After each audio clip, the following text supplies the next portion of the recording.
My mom, 41F, gets mad when I use her car 18M, but also complains when I Uber. How do I handle this? Yesterday, I asked my mother if I could borrow her car to go to the gym. I recently received my license, so I can drive now.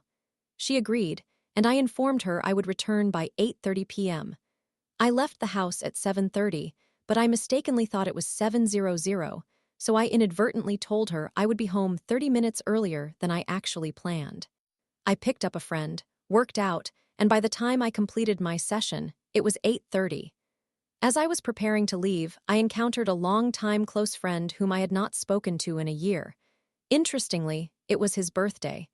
He was with two other friends of mine, and he invited me to join them for a meal. Initially, I declined because I had to get home early, but he insisted, claiming he would feel disrespected if I didn't attend. After nearly 15 minutes of persuasion, I relented.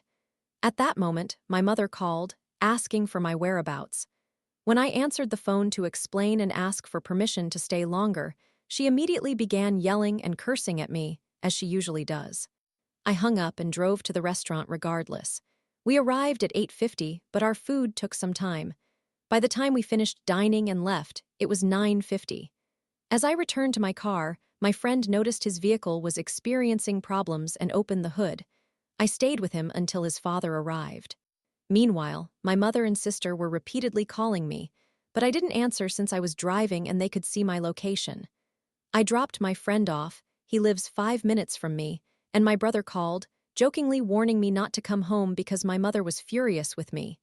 I understood her frustration but recognized how she reacts. When I arrived home, my mother was outside waiting. As soon as I parked, she began yanking on the door handle and angrily demanded my keys. Not wanting to argue outside in the freezing cold, I suggested she go inside, and I would give her the keys there. She refused and started banging on the window, not with enough force to break it, but loud enough to compel me to get out. The moment I stepped outside, she began hitting me. I managed to get inside, where she continued yelling, slapping, and hitting me. My sister, sitting on the couch, urged us to calm down and talk things over. I warned my mother that if she continued hitting me, I would eventually block it, and she would end up hurt, leading to her crying and claiming I had attacked her. For context, she is 5 feet 3 inches, 100 pounds, while I am 5 feet 11 inches, 180 pounds, with 2 years of wrestling and 1 year of mixed martial arts training. I held back for as long as I could, but I finally snapped and began cursing at her, stating that she treats me like a 5-year-old who cannot drive. I told her if she truly believed I would crash, she could review the dash camera footage, and if I made a mistake, she could cut my arms off. She continued to curse, kick, and slap me. When I raised my arm to block one of her slaps, just as I anticipated, she started saying her arm was shaking and hurting. I told her to stop attacking me and have a discussion instead. My sister also attempted to get her to calm down, but my mother ignored us, charged at me, kicked me in the groin, and kept trying to slap or scratch me. At that point, I instinctively executed an arm drag into a high crotch. I lifted her leg as if I were setting up a single-leg takedown, but did not pick her up or slam her. I simply released her. I was seething with anger, trying my hardest to remain calm, but her slaps were not helping. Out of frustration, I grabbed my phone and threw it across the floor, shattering it. When I glanced back, my mother was on the couch crying, saying I had attacked her. I tried to explain that I had been patient with her, but my brother, who also wrestled in high school, claimed I had slammed her even though she never hit the floor and I never picked her up. I acknowledged I was wrong for returning home late without informing my mother where I was going. I accepted I lost my temper, but I also asserted she had no justification for attacking me. All this conflict could have been avoided if she had simply matured and communicated. Instead of focusing on the reason for my lateness, my sister continued to curse at me, calling me a narcissistic jerk who only attacks women. I told her that insulting me would not resolve anything. I went upstairs to calm myself down, trying my best to remain patient and avoid any reckless behavior. About 30 minutes later, I heard my mother wheezing in her room while my brother and sister searched for her medication. She has stage 0 breast cancer and quite severe asthma. I checked on her, and after they found her inhaler, she was fine within 5 minutes. I returned to my room, trying to process everything. I consider myself a patient and tolerant individual. I do not become aggressive the moment someone curses at me or even when I am attacked, especially if it is my mother. It takes a lot to provoke me to that point. I love my mother dearly and would sacrifice everything for her, but despite her small stature, she frequently attacks me as if I were a defenseless 5-year-old.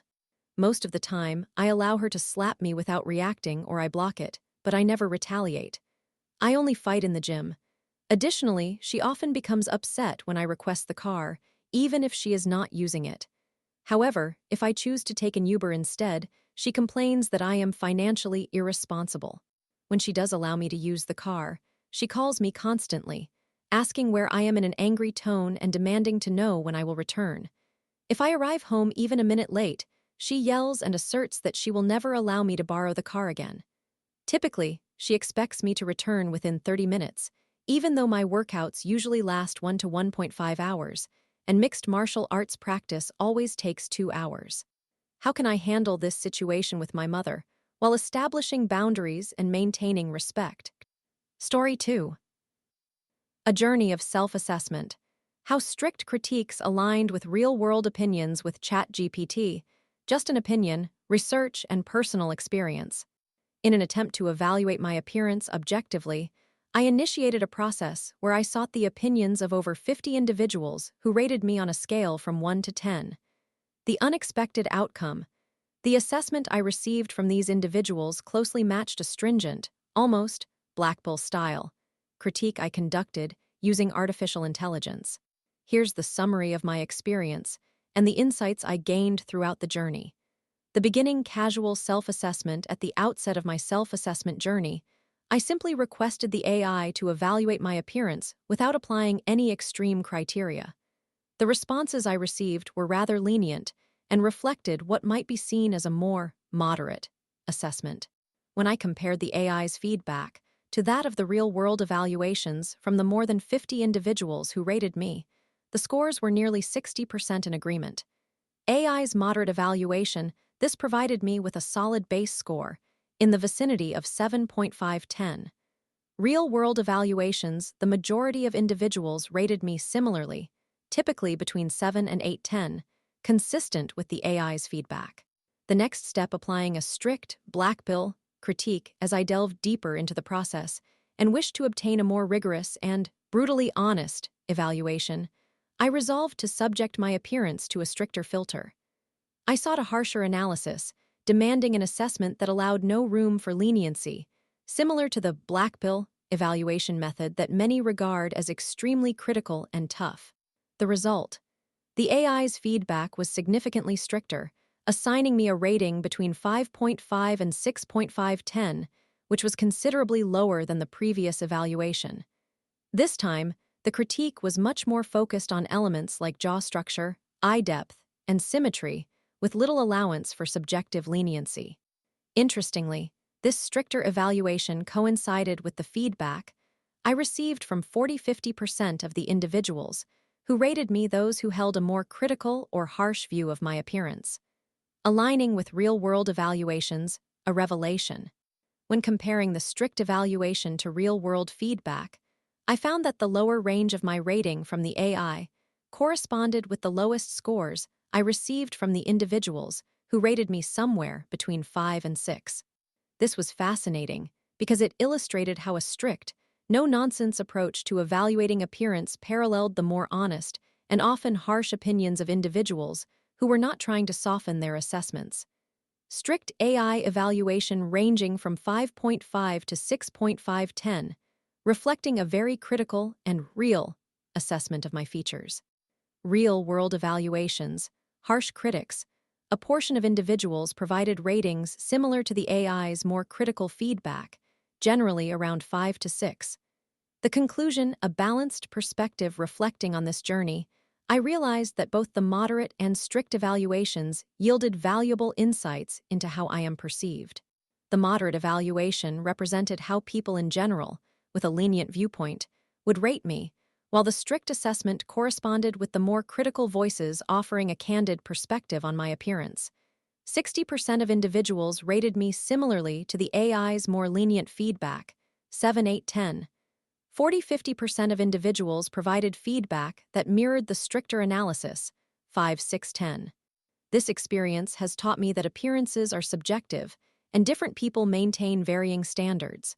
What I have learned is that while I may not fall into the exceptionally attractive category for everyone, I still reside within the realm of good to average when considering a wide array of perspectives. Actionable takeaways. 1. Accepting criticism. Both the moderate and harsh critiques were crucial for understanding how others perceive me. 2. Areas for improvement. The stricter critique highlighted areas I could enhance, such as jaw definition, eye depth, and overall symmetry. 3. Real-world validation. The fact that the real-world ratings echoed the AI's feedback confirms the utility of both subjective and objective evaluation processes.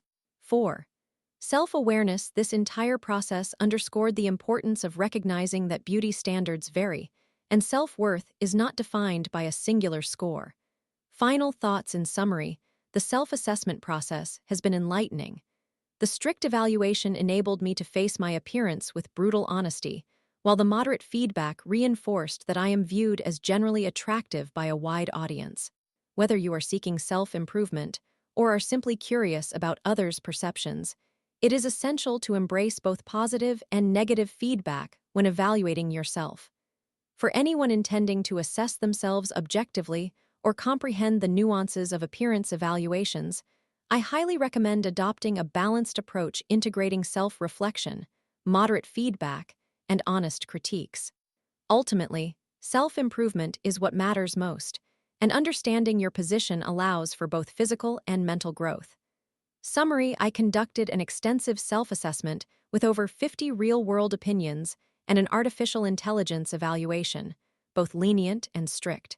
The results were surprisingly consistent. The moderate ratings from both AI and individuals aligned with a score of 7, 8, 10, while the stricter evaluation reflected a range of 5.5, 6.5, 10, echoing the feedback from more critical individuals. This journey helped me recognize that beauty is subjective, and self-worth isn't dictated by a numerical value. Story 3. What can I do if 32M is not ready to commit to me? 23F, because we live in different continents. So basically, I am a 23-year-old female from Germany and met this 32-year-old male in New York last summer, June 2024. Right from the beginning, we shared an undeniably strong connection and a lot of chemistry. He was extremely attracted to me, to the extent that my friends worried he might overwhelm me with affection, which he didn't, and treated me like royalty.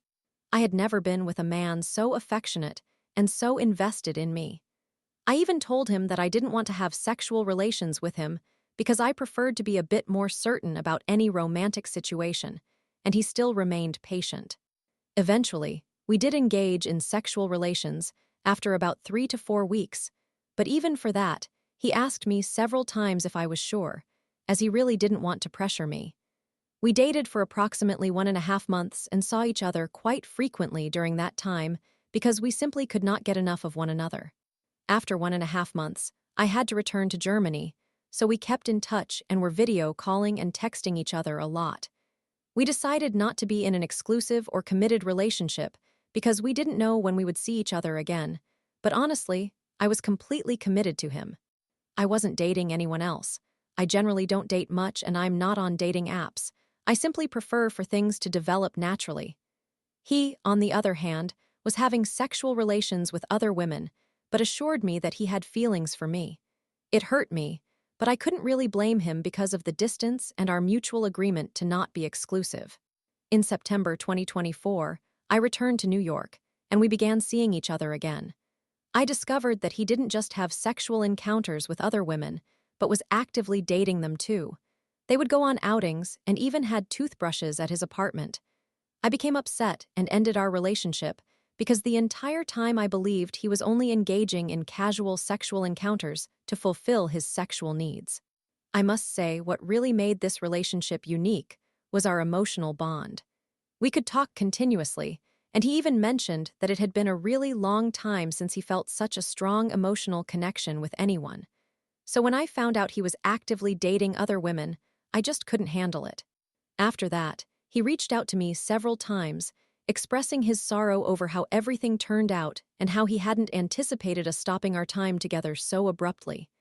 We met up and discussed everything, and he informed me that he wasn't ready to commit at that moment, but how devastating our breakup was for him. I cannot lie, I also spent 2 weeks crying. He told me he had changed a lot and stopped going on dates, and now he only engages in casual sexual relations with other women. But he doesn't go on dates with them anymore. They basically just engage in sexual relations and then leave his apartment. Before I met him, he would date several women concurrently and go on outings with all of them. When he met me, he focused solely on me, as he was so infatuated with me, probably because he knew our time together was limited. But once I returned to Germany, he began dating again. So when I came back to New York, I was confused as to why he would date other women at the same time as me when I was used to him only being focused on me when I was in New York. That's why I ended our relationship. His statement that after our breakup, he completely stopped going on dates and was only engaging in casual sex occasionally was a significant change for him. To this day, he continues to have casual relations without any emotional attachment because our breakup made him realize that he doesn't want to be that type of man anymore. We saw each other 2 more times, had physical encounters but no sexual relations, and eventually I had to return to Germany, October 2024. Side note, I have a work visa until 2027, so I can come to New York whenever I wish, but living there is quite expensive, so I try not to stay for extended periods. Since our last meeting, we have been texting each other regularly and video calling frequently, but it feels as though we are making no progress. I am uncertain about how to proceed because we possess strong feelings for one another, and I can envision staying in New York for an extended period. But he is not yet ready to fully commit, and I do not want to relocate to New York without assurance of his commitment to me. I love New York and would like to move there one day. Even before meeting him, I was considering that, but I need to complete my degree in Germany first, and then I can contemplate moving to New York. I would definitely like to visit New York just to see him and spend some time together, but everything is so uncertain, so I do not want to invest a lot of money only to be disappointed in the end. I suppose what I am asking is whether I am foolish for maintaining contact with him and remaining loyal to only him, even though he is not ready to commit. However, I can't entirely blame him for his hesitation to commit given the distance and my work situation, which involves a lot of traveling. I don't want to appear irrational and tell him that I would be prepared to move to New York and live with him for a few months, but honestly, I would. My degree is mostly finished. I just have to take exams, and I no longer need to attend university, only study for my exams and complete them. He informed me that if I came to New York, he would obviously date me exclusively and end all connections with anyone else he is seeing casually. But he was uncertain about being able to remain exclusive once I had to return to Germany, stating that it depended on how everything would progress and the direction of our relationship. I miss him every day, and I truly want to be with him, but I feel it would be unreasonable to move to another country for a few months for a man who is not completely sure about me. I am just at a loss. Story 4. I, 26F, got taken advantage of by people, 28F, 24M, I thought were my friends. I apologize that this will be chaotic. I just need a space to organize my thoughts. For clarity, I will refer to my friends as Sophie and Kai. They are both transgender and polyamorous. I want to make it clear that I have questioned my gender before and have no issues with transgender individuals, nor do I have strong feelings about those who are polyamorous, even though I am not. This may come across as dismissive, but it is solely because I am upset. Please understand that I am not belittling the entire transgender community. I agreed to visit Sophie and Kai after not having seen Sophie for some time. This was the first opportunity I had to meet Kai face to face, although I had interacted with him virtually many times. The plan was for me to drive up to see them and stay overnight. I was looking forward to it. The journey was through picturesque backcountry, and I was in high spirits by the time I arrived. Sophie appeared delighted to see me, and Kai expressed that he was eager to meet me in person. That is when things began to spiral downwards. I am, to put it mildly, quite reserved. I deeply dislike physical contact, abhor casual make-outs and casual sex, and generally do not enjoy intimacy unless I am A, in a relationship with that person, and B, completely at ease with them. Sophie is aware of this. She has also been very outspoken about wanting to kiss me since we first met. I thought it was endearing, but I am not comfortable with it. I compromise by giving her kisses on the cheek and forehead, which I see as platonic or familial. Kai noticed me doing this and stated that he suffers from rejection-sensitive dysphoria, so despite not feeling entirely comfortable with him, I gave him a kiss as well. This made me quite uneasy, but I have difficulty expressing discomfort and chose to remain tense and avoid contact as much as I could. I should have established a boundary, but what can I say? I made a poor choice. The days passed and we engaged in various activities. Sophie changed my car's oil for me. I provided the materials and treated both of them to dinner and Legos as a thank you. When we returned home, things took a turn. Sophie offered me an edible. I had only tried cannabis once, and it was a terrible experience, but I thought Sophie was my friend and very experienced with it, so I assumed I would be safe. I consumed it, and approximately 20 minutes later, I began to feel its effects. We had not actually eaten yet, and all I had that day was an apple fritter. Again, not a great choice. Then, Kai sat me down and began speaking to me, and while I cannot recall his exact words, the message was essentially, "We always ask for consent when sober, but not when one of us is under the influence. Consent is crucial." To me, that sounded like a reassurance that, "We're not going to pressure you into anything sexual because you cannot provide consent while intoxicated." We transitioned to the bed. Since they do not have a couch, that is where they watch television, started watching anime, and began to eat. I believe I took 5 bites. Honestly, I cannot remember much.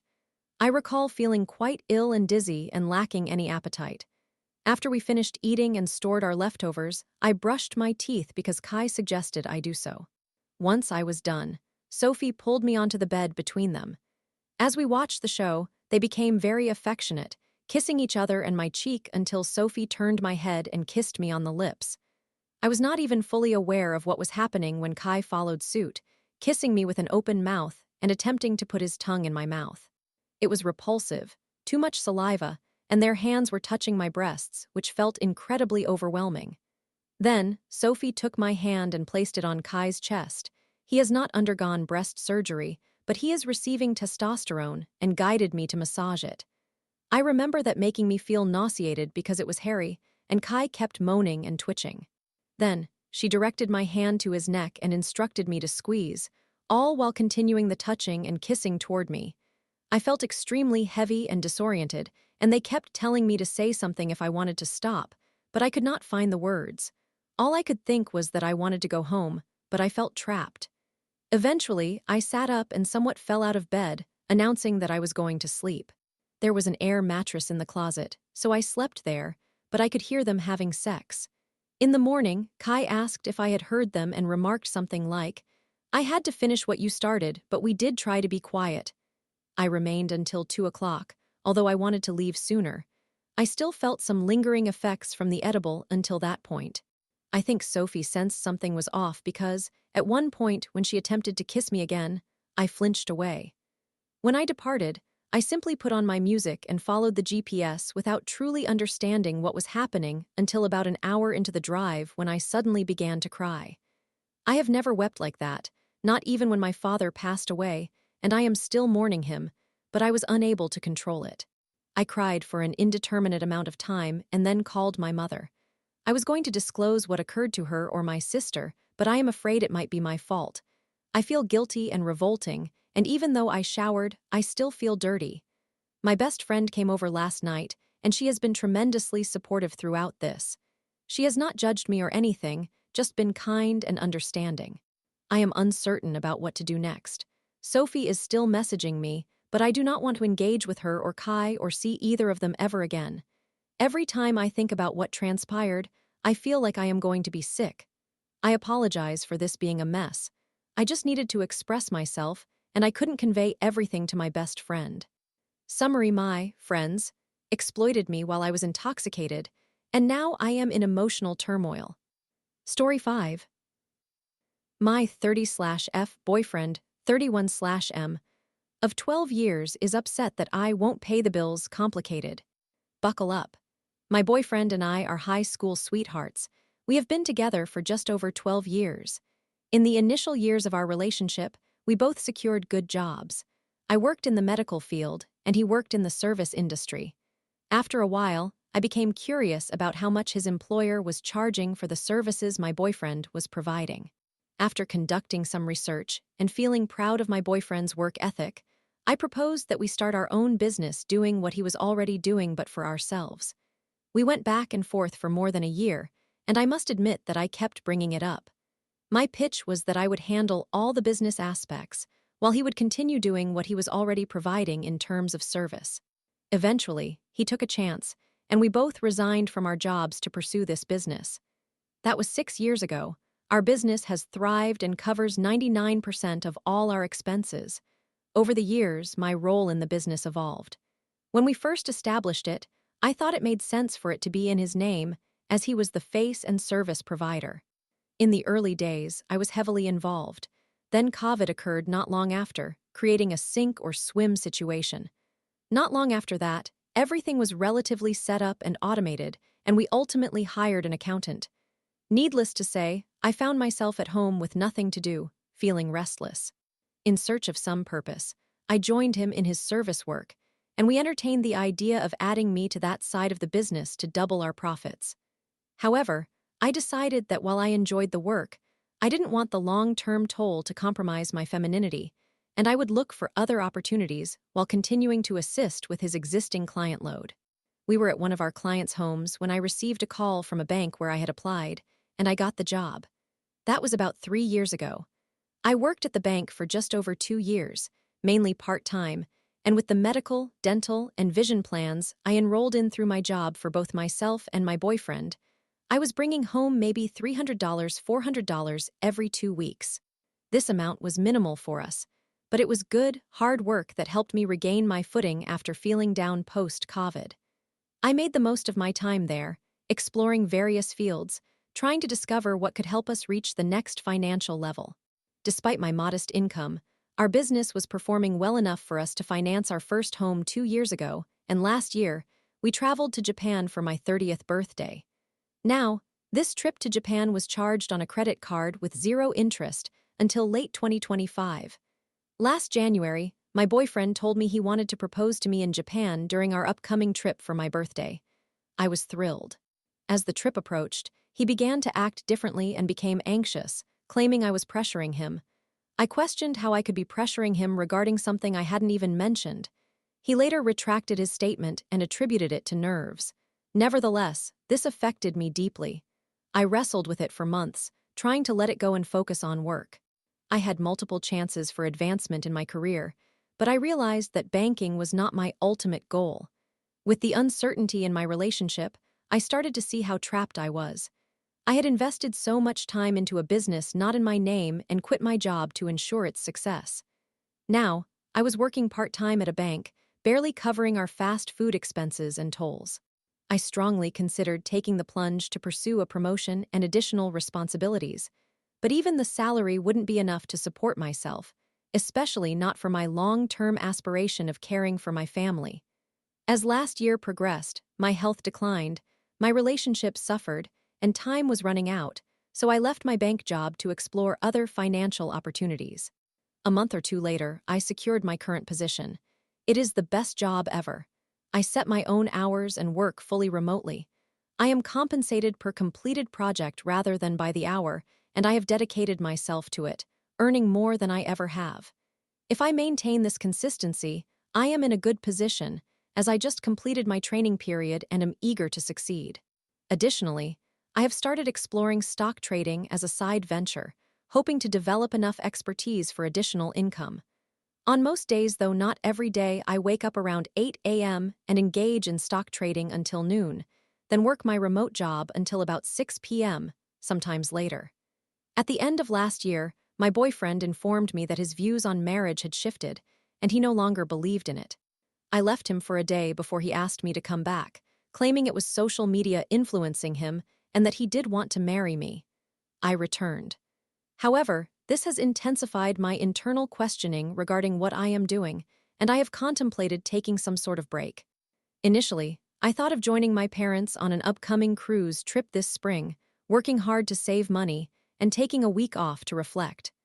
I did work hard and saved up, but ultimately felt guilty about taking a vacation, so I purchased a spot for my boyfriend as well. Yet, I keep thinking about this break. I have even considered moving away, temporarily not breaking up, but relocating perhaps even out of the country to a place where my efforts could sustain me independently from our current life. Now my boyfriend is upset that I would entertain this notion instead of using the funds to pay down our debt from the trip to Japan. He believes it is selfish of me to spend any of my money on living elsewhere rather than clearing the debt from our birthday trip. I am struggling to process this. He argues that if he were single, he wouldn't have this house or any of this debt. What do you think? Any advice would be appreciated. I am immensely grateful to anyone who took the time to read this lengthy account. Story 6. My 35F brother, 33M, is heavily criticizing my future wedding, and I need help to decide if he has a point. My brother dislikes my wedding plans and wants me to change everything. He may not even attend the wedding. This will be a long post. My brother, 33 years old, has been upset with me ever since I shared my wedding plans. I cannot seem to understand his perspective, and I need an outside opinion. My partner and I are getting married in a few months, and before I explain why my brother is upset, I want to provide some details about the wedding venue. We decided on a daytime event, eloping at the government building at noon, and hosting a small cocktail reception afterwards. The venue is scheduled for a Sunday in the city where we live and where our friends reside. Our parents and other relatives live in a different town approximately a 2-hour drive away. My brother lives in a town that is a 1.5-hour drive from us. There will not be a formal sit-down dinner, it will be an informal cocktail gathering. We considered other options, but after much thought, we opted for this plan. From the moment I first mentioned the event, he began providing reasons why we should not proceed this way. His first concern was the date. Why should it be a Sunday? In his opinion, that is a poor choice. Although a Sunday was not our initial preference, the availability of the government building made it impossible to select another date. We understand that we may need to arrange hotel accommodations for some guests, and that 2 or 3 relatives might need to take a day off work or choose not to attend. We are prepared to accept that outcome and potentially disappoint a few people. However, we believe it will only be 2 or 3 individuals, not the entire group. I can only work with the available dates for elopement. His next issue was the location. Why are we getting married there? Why not return to our hometown for the ceremony? I prefer to marry in the city where I live and where my friends reside, where it is easier to secure an elopement date and where I do not have to travel to get married and then back. Additionally, the number of relatives who may need to travel to attend is significantly smaller than the number of friends who would require travel and hotel accommodations in our hometown. Approximately 10 to 12 relatives from both sides may come, needing to drive 2 hours, as opposed to around 40 friends. There are hardly any decent hotels in my hometown, and finding reasonable accommodations for guests would be a logistical nightmare. Furthermore, I cannot help but point out that there seems to be some hypocrisy here since my brother got married in the city where he lives, requiring everyone to travel to attend, friends and relatives. However, I assume that in his mind, that does not matter since he did arrange accommodations. Regardless, as he also lives in a different city not where I live or our hometown, he will need to travel anyway, and in terms of distance, it is so comparable that it hardly merits discussion. Then he raised objections to the venue itself. Why am I choosing a cocktail hall with few seating options and limited drink and food choices? In reality, there will be seating available, along with drinks and food. It will just not be a traditional restaurant. Next, he claimed that having the event during the day was not a great idea since he believes weddings are better suited for the evening. Neither my fiancé nor I are particularly fond of evening events. The venue will not be open after 9 p.m., and we want to give people the option to leave early and return home to be at work the next day. As a result, it will be an afternoon gathering, likely concluding around 6 or 7 p.m. This way, anyone who wants to skip the reception and commute home can do so, while others who choose to stay can find lodging. This reasoning does not seem to satisfy him, and he became upset with me because, in his view, I was insulting the relatives who may not be able to attend or enjoy the event in this format. I believe everyone has the right to decide for themselves whether to come or not, and I will not be upset with those who choose not to attend. I informed him that I have been transparent with everyone about the venue details and location, allowing them to make their own choices without feeling pressured by me. He argued that this was inappropriate, that I should not have informed our relatives anything and instead should have married our friends only, then let the relatives know after the fact and take them out to dinner to celebrate. Neither my fiancé nor I find it acceptable to hide the fact that we are getting married from our relatives, regardless of the venue. Additionally, we do not have the time or financial resources to finance two separate wedding celebrations, and even if we did, we simply do not want to. Above all, we do not wish to deny our relatives the opportunity to decide for themselves whether or not they want to attend our celebration, no matter how unconventional it may be. It feels hypocritical to me to plan a wedding event for months without mentioning it to relatives whom we see at least once every 4 to 5 weeks. We have since informed some of the relatives about the event and the type of venue, and no one seems to be offended as my brother anticipated. Personally, I do not see anything offensive in our plans and am perplexed as to why my brother would think anyone would be offended. Everyone we have spoken to has expressed their happiness for us and indicated they will take some time to decide whether they can attend. I understand that. What I do not comprehend is why my brother believes that my relatives will be offended if we invite them to an event that requires travel and accommodations, which we will assist with, and that it would be better not to tell them at all. Please let me know where I might be mistaken and what it is that I fail to perceive in this situation. I fear that my brother may not even consider attending. He has been quite aggressive with his arguments and visibly upset that I do not share his perspective. Story 7. How good or bad of an idea is it to fix the gaps in life skills between me, 23M, and my GF of 2 years, 21F? TLDR, I have a satisfactory relationship with my girlfriend, but the disparities in our life skills, cooking, cleaning, health, etc., concern me. This is becoming a significant issue as we discuss the possibility of moving in together. I am seeking guidance on how to determine if remaining with her and addressing these challenges is worthwhile, especially at this stage in my life when I believe I should not rush into a commitment. Hello everyone, I am reaching out to gain some insight on a situation that I am uncertain about. I, male, 23 years old, have been in a relationship with my girlfriend, female, 21 years old, for just over 2 years. We are both attending university. I am completing my master's degree, while she is beginning hers. I have had other dating experiences, but this is my first serious relationship, and it is the same for her. Given how things have transpired, we have been earnestly contemplating the possibility of living together. This would represent a significant advancement in our relationship, a higher level of commitment. The challenge is that I am uncertain if I want to deepen my commitment to this relationship. Since this is my first serious relationship, I lack a clear understanding of what constitutes a good partner, which I expected to have by now. I am apprehensive that I may be rushing into a commitment that isn't worthwhile. There are many positive attributes about her and our relationship. I find her to be attractive and charming. We both lean toward the quieter, more introverted side of the spectrum. We share numerous interests and can enjoy each other's company with just the two of us. Our senses of humor are similar, and I would describe our visions for the future as compatible. We both aspire to establish fulfilling careers while also focusing on starting a family and raising children. While those are the positive elements, I find it difficult to assess the significance of the negative aspects and whether they overshadow the positives. It seems that the negatives primarily stem from one central issue. Compared to her, I have certain aspects of life somewhat figured out. Consequently, I hold myself to a higher standard regarding the type of partner I wish to become.